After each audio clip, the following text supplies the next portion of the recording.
Final de ano chegou a hora de atualizar então a carteira aqui do canal, que já está completando quase 17 meses desde o seu início. E sim, eu quero compartilhar os resultados e como ela está hoje, mas também trazer algumas lições importantes que o ano de 2023 trouxe para os investidores e que com certeza alguma coisa você vai conseguir carregar para os seus investimentos em 2024. Então me acompanhe até o final do vídeo, já deixem um like, se inscrevam no canal e cliquem no sininho porque tem conteúdo novo toda semana e claro, me contem aqui embaixo, como que ficou a carteira de vocês esse ano? Fechou no positivo, negativo, superou o índice Bovespa, superou o CDI?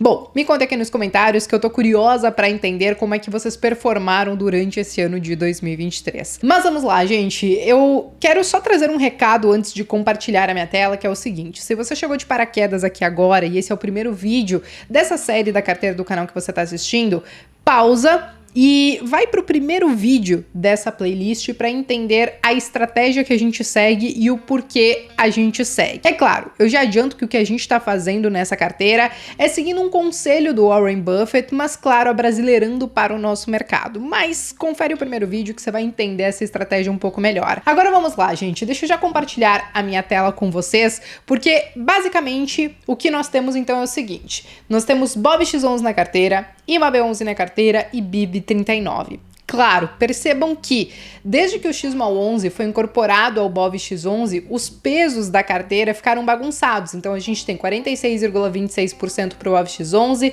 23,58% para o IMAB11 e 30,17% para o BIB39. Cabe ressaltar que o que a gente queria era ter 33,33% de cada um, mas desde que a gente teve essa incorporação do XMAL11, que era o índice de Small Caps no BOVX11, então nós estamos tentando fazer aportes todos os meses, daqueles R$1.000 que a gente tinha combinado, focado, claro, no IMAB11 e um pouquinho no BIB39 para voltar aos 33,33% para cada um dos ativos. Então, basicamente, o que nós temos aqui hoje é exposição na Bolsa Brasileira, exposição na Bolsa dos Estados Unidos através do BDR de ETF, né, que é o BIB39, e exposição na renda fixa através do IMAB11, que é um ETF de renda fixa. E aí sim, alguns de vocês perguntaram, né, o porquê que quando saiu o XMAL11, porque ele foi incorporado no BOVX11, o porquê que a gente não escolheu outro índice de small caps e acabou escolhendo um índice de renda fixa. E aqui, gente, cabe ressaltar o seguinte, tá? A B3, de tempos em tempos, ela divulga algumas informações do perfil do investidor da nossa bolsa de valores ou aqui do nosso mercado financeiro. E uma coisa que eu reparei nos últimos dados divulgados é que sim, a maioria de vocês tem renda fixa na carteira. Então o que eu tento fazer com essa carteira do canal é não só colocar à prova a sugestão do Warren Buffett de investir somente através de ETFs, mas também de tentar elaborar uma carteira que fique o mais parecido possível com a média do perfil do investidor brasileiro.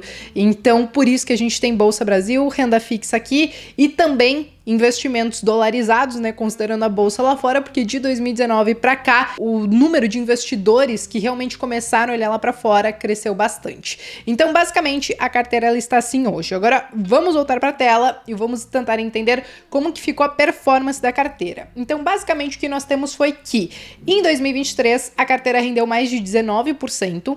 Nos últimos 12 meses, a gente tem uma rentabilidade de mais de 24% e desde o início a gente tem uma rentabilidade de quase 29%, tá? Cabe ressaltar que ao longo desses meses e ao longo de 2023, o que nós tivemos foi então que a rentabilidade da nossa bolsa de valores ficou em 20,15% e a nossa carteira 19%. Quando a gente confronta com o CDI, que é o nosso custo de oportunidade, né?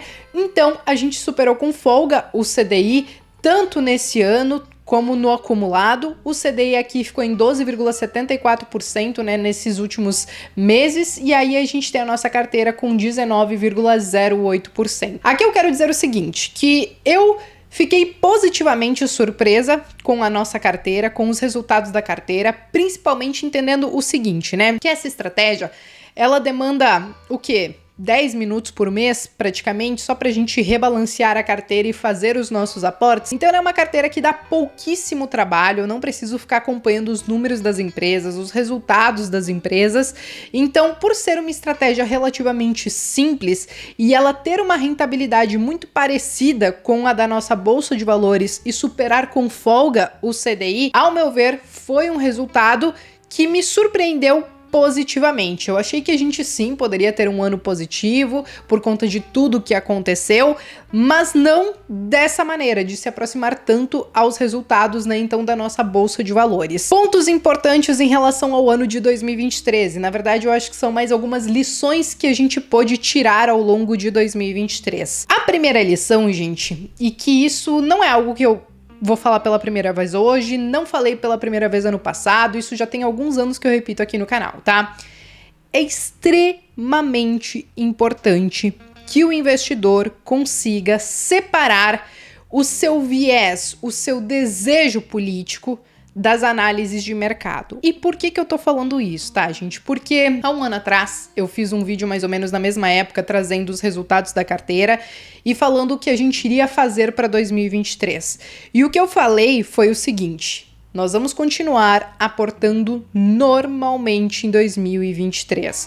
E isso foi em um cenário logo ali pós-eleição, onde muita gente estava super emocionada e que não gostou do resultado, assim como eu também não gostei do resultado, mas a galera não conseguiu separar isso na época e muita gente escrevia nos comentários falando o seguinte: olha, eu vou vender bolsa porque já era, porque o barco vai afundar, porque em um ano nós vamos virar a Venezuela. E aí eu disse, olha, nós aqui com a carteira do canal vamos continuar fazendo os nossos aportes, não acho que o Brasil vai virar Venezuela em um ano, e isso é importante ressaltar, porque se a gente virasse Venezuela em um ano, nós poderíamos ser considerados algo até pior do que a Venezuela, porque a Venezuela demorou algumas décadas para chegar no limbo que eles se encontram hoje, né? Mas, de qualquer maneira, eu trouxe esses pontos e falei, olha, vamos seguir, porque bolsa de valores no Brasil, e essa é uma das lições, ela vai muito além apenas da carinha do presidente.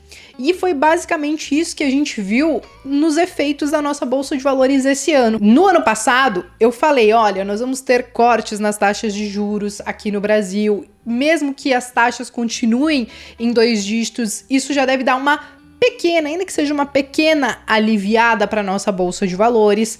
O que nós tivemos também foi lá fora, as taxas de juros, apesar delas terem subido, na última reunião do Fed, eles decidiram por manter as taxas de juros e eles já lançaram um recado dizendo que podem cortar as taxas antes mesmo do que eles estavam esperando. Então o mercado ficou com muito mais apetite ao risco, então a bolsa aqui subiu, lá fora a bolsa subiu. Quando a gente tem uma taxa de juros que talvez, olha, não tem mais tanta chance assim de subir, nós aqui mesmo ficamos com um pouco mais de folga para cortar ainda mais as nossas taxas de juros, porque a gente não precisa competir com a principal economia do mundo. Então todos esses ventos, eles sopraram a favor do nosso mercado financeiro.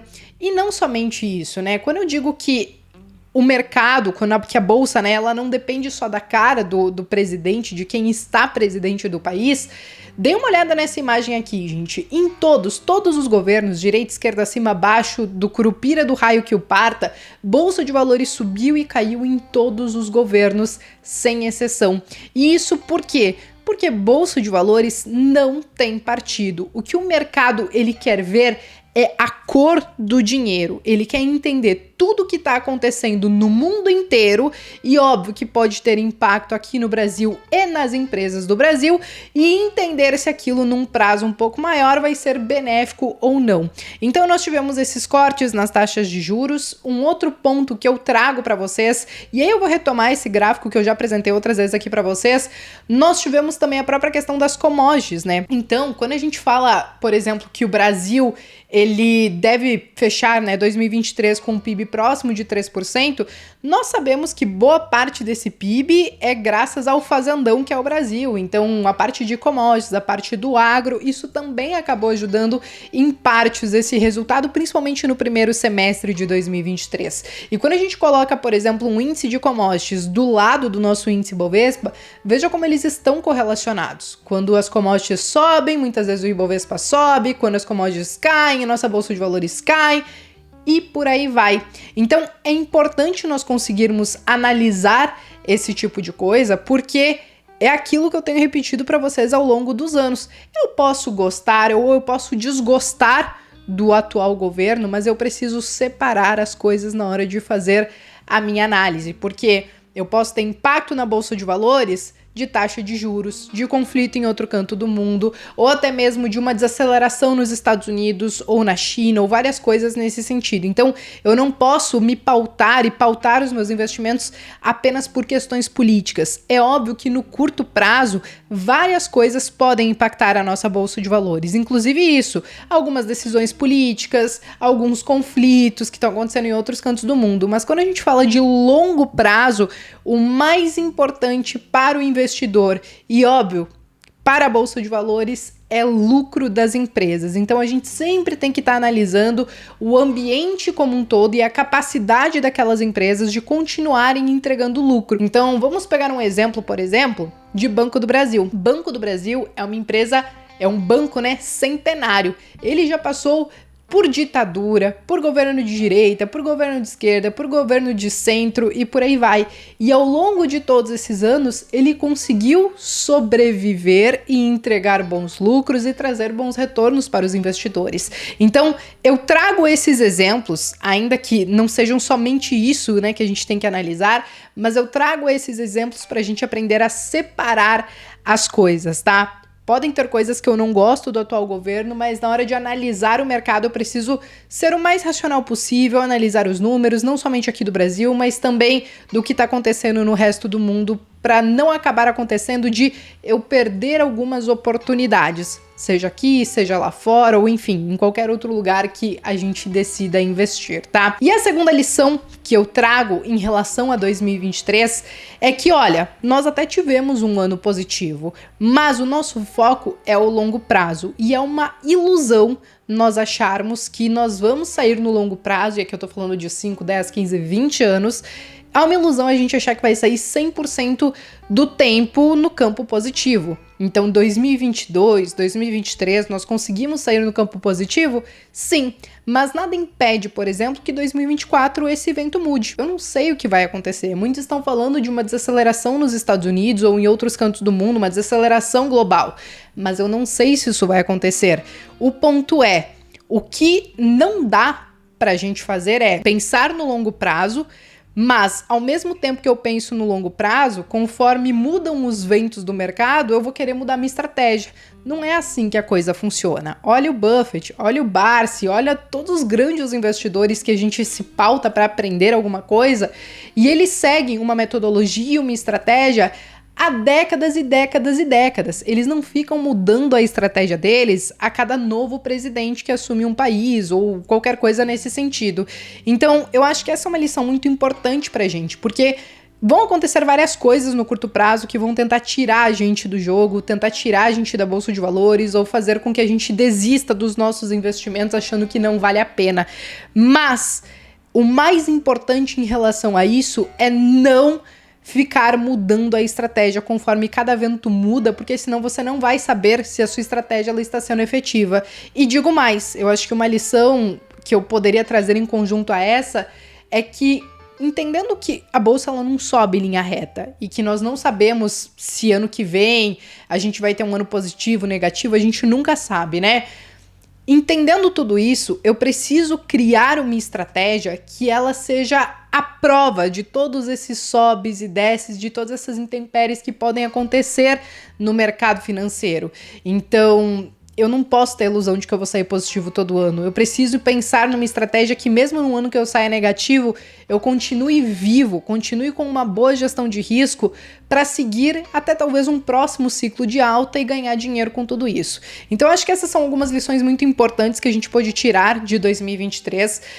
Eu acho que muita gente misturou política com investimentos, e sim, eu mesma falei muito sobre política aqui no canal, sobre algumas medidas que impactariam algumas empresas ali no curto prazo, ou que poderiam mudar algumas regras do jogo, como por exemplo PL das offshores e tudo mais, mas na hora de fazer os nossos investimentos, na hora de fazer a análise de ativos de empresas, eu preciso aprender a separar tudo isso. O que realmente é uma medida política que pode impactar a empresa e o que é a minha torcida e o meu viés político, que talvez não vai influenciar na empresa, mas porque eu tô muito apegado a isso, eu simplesmente deixo de investir e deixo algumas oportunidades passarem. Então acho que esses são alguns pontos muito importantes que sim, vai ser muito importante a gente carregar isso não somente para o ano que vem, mas para os próximos anos e talvez não deixar algumas oportunidades passarem, beleza? Bom, pessoal, não quero me estender tanto, acho que era muito mais para atualizar a carteira aqui para vocês e trazer algumas lições. Podem me contar aqui embaixo o que vocês acharam desse ano de 2023. Eu me despeço por aqui, mas vejo vocês então no próximo vídeo.